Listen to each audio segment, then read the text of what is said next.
አንድ አምላክ በሆነ በአብ በወልድ በመንፈስ ቅዱስ ስም ነሐሴ 24 በዚች ቀን ከዳዊት ዘር የሆነ የአካዝ ልጅ ሕዝቅያስ ንጉሥ አረፈ።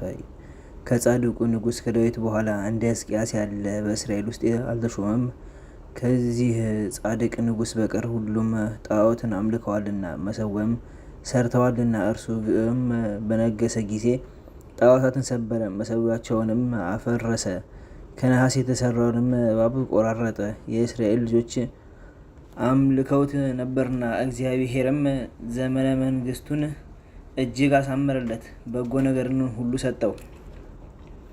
ሕዝቅያስም በነገሰ በ14ተኛው ዘመን የፋርስ ንጉሥ ሰናክሬም መጥቶ ኢየሩሳሌምን ከበባት። ይህም ሰናክሬም በዘመኑ እንደርሱ ያለ የሌለ ኃይለኛ ብርቱ፣ የምድር ነገሥታት ሁሉ የፈሩትና የታዘዙለት ነው። ሕዝቅያስም ከእርሱ ግርማ የተነሳ ፈርቶ ሀገሩን እንዳያጠፋ ብዙ ወርቅና ብር እጅ መንሻ ላከለት። ሰናክሬምም ደስ ብሎት ምን አልተቀበለም። በእርሱ ላይና በልዑል እግዚአብሔር ላይ ተቆጥቶ እግዚአብሔር ከኔ እጅ ሊያድናችሁ አይችልም በማለት የስድብ ቃል ላከ እንጂ። ሁለተኛም በልዑል ስም ላይ ስድብና ቁጣ የተጻፈበትን ደብዳቤ ላከ። ሕዝቅያስም በሰማ ጊዜ ወደ እግዚአብሔር ቤት ገብቶ አለቀሰ። ልብሱንም ቀዶ ማቅ ለበሰ፣ እንዲህም ብሎ ጸለየ። አቤቱ የእስራኤል አምላክ በኪሩቤል ላይ የምትቀመጥ አንተም ብቻህን በዓለም መንግስታት ላይ ንጉሥ የሆንክ አንተም ሰማይና ምድርን የፈጠርክ ልመናዬን አድምጥ፣ ዓይኖችህን ገልጠ ተመልከተ። ሕያው እግዚአብሔር አንተን እያቃለለ ሰናክሬም የላከውን ቃል ስማ። ከዚህ በኋላ ንጉሥ ሕዝቅያስ የፋርስ ንጉሥ ሰናክሬም የተናገረውን እንዲነግሩትና ስለ እርሱ ስለ ሕዝቡ ይጸልዩ ዘንድ ወደ ኢሳይያስ መልእክቶችን ላከ። ኢሳይያስም ከእግዚአብሔር ቃልን ተቀብሎ እንዲህ ብሎ መለሰለት። ልብህን አጽና፣ አትፍራ። በዓለም ሁሉ እንደ እርሱ ያለ ያልተሰማ እጹብ ድንቅ የሆነ ስራ በሰናክሬም ላይ ሊሰራ እግዚአብሔር አለውና። ከዚህም በኋላ እግዚአብሔር የላከው መልአክ መጥቶ ከፋርስ ሰራዊት 185,000 ሰዎችን ገደለ።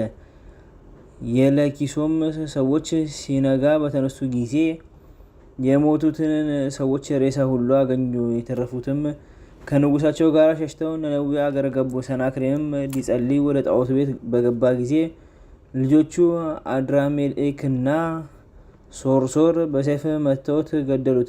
ሕዝቅያስም ከሰናክሬም እጅ ድኖ የተመሰገነ እግዚአብሔርን አመሰገነው።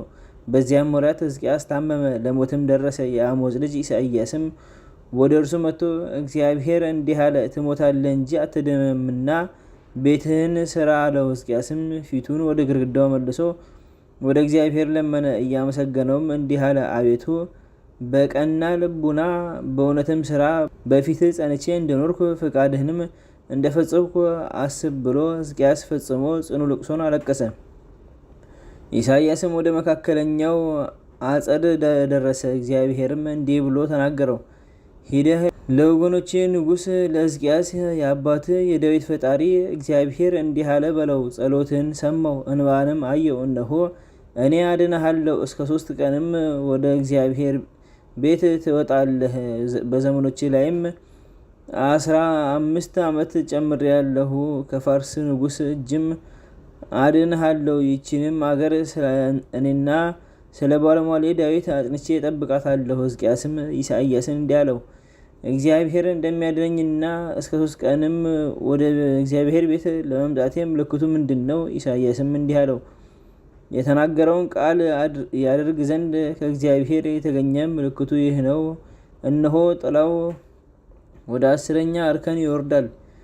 ወደ 10ኛው እርከን ቢመለስ ምልክቱ ይህ ነው። ሕዝቅያስም እንዲህ አይደለም፣ የጥላው ወደ 10ኛ እርከን መመለስ ቀላል ነው። መመለስስ ከሆነ ፀሐይ ወደ 10ኛው እርከን ይመለስ አለ። ኢሳይያስም ወደ እግዚአብሔር ጮሆ ፀሐይ 10ሩን እርከን ተመለሰ። ሕዝቅያስንም የምድር ነገሥታት ሁሉ ፈሩት፣ እጅ መንሻም አገቡለት። የእግዚአብሔር ኃይል ከእርሱ ጋር እንዳለ አውቀዋልና። በመንበረ መንግስቱም 29 ዓመት ነግሶ ኖረ። እግዚአብሔርን አገልግሎ በሰላም አረፈ። ለእግዚአብሔር ምስጋና ይሁን፣ እኛንም በጸሎቱ ይማረን ለዘላለሙ አሜን።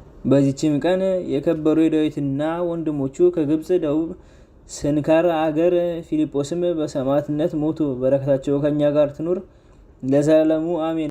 በዚችም ቀን እንደ በግ የፀጉር ልብስ ለብሶ በበረሃ የሚኖር አባ ማቴዎስ አረፈ።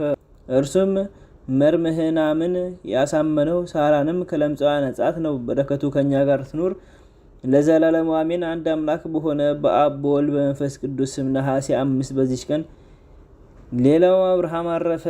ዘአቅረብኩ ማሕሌተ ዘኪርየ አእላፈ እምነተጸምዱከ ዘልፈ እለ አነብብ ዘእንዴቴ መጽሐፈ እንተርእሰከ እግዚኦ ጸሪቀ መሎት ውኩፈ እምለአቡ ብሉዓን ዘተርፈ ነቢያት ቅዱሳን ሐዋርያት ሰባክያን ሰማዕታት ወጻድቃን ደናግል አድኅዮ ወመነኮሳት ሄራን ባርኮ ጉባኤ ዛቲ መካን እስከ አረጋዊ ሊቅ ወንዑስ ሕፃን ለዘጻፈ በከርታስ ወለዘ አጻፎን ዘደርስ ወለዘ አንብቦ ወስተርጎመ ሐዲስ ወለሰማ ቃሎ በዝነ መንፈስ ጸሎቶሙ ማርያም አራቂተ ኩሉ እምባ ስሙር የማረን ኢየሱስ ክርስቶስ በቅዱሳን ጸሎት ይጠብቀን። በረከታቸውም ከኛ ጋር ትኑር። ኦ አምላክነ በከመ ትቀበል ከመ